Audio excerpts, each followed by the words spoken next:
Basically, a couple of key insights from your presentation.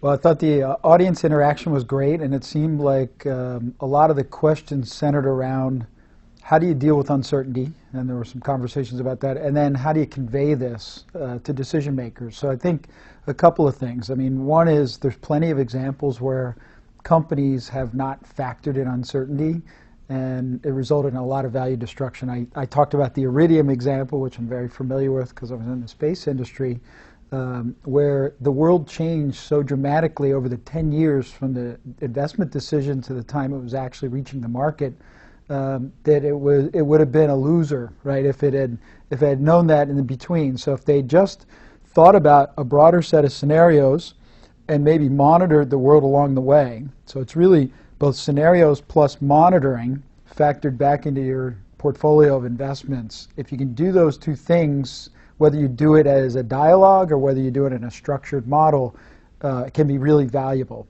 In terms of how you convey it to decision makers, you ultimately have to tie this to the things they care about, which are financial returns, and that's the hard part. So you really have to think of scenarios as creating the 90% cone of what's possible, but then you've got to bring that back to a set of assumptions in your financial models to say, how's this going to change our investments in terms of payoff or loss, and then eventually make those decisions. Because if you just keep it at the abstract level, then decision makers aren't going to really care about it. So it's too academic.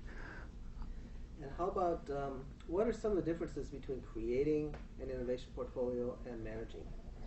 That's a great question. And I think they are kind of different skill sets or different approaches, but you can leverage some of the same tools. In fact, scenarios can be used as a way to change your frame, get out of your current mental model and explore worlds you've never thought of before.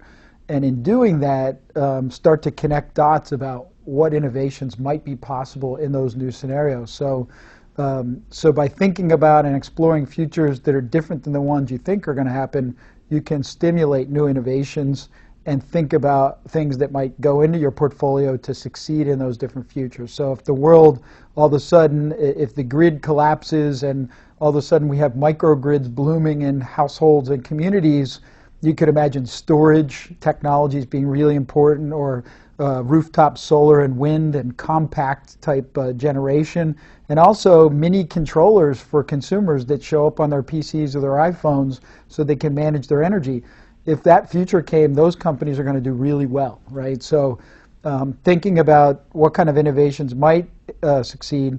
Then on the managing side, once you've got your portfolio, using it as a stress test to make sure you're not driving off a cliff like iridium on some of your investments, and that you've got enough hedges in there to make sure that if the winds shift, that you can still profit. And I think that's the management side is more of a future proofing or stress testing your portfolio. So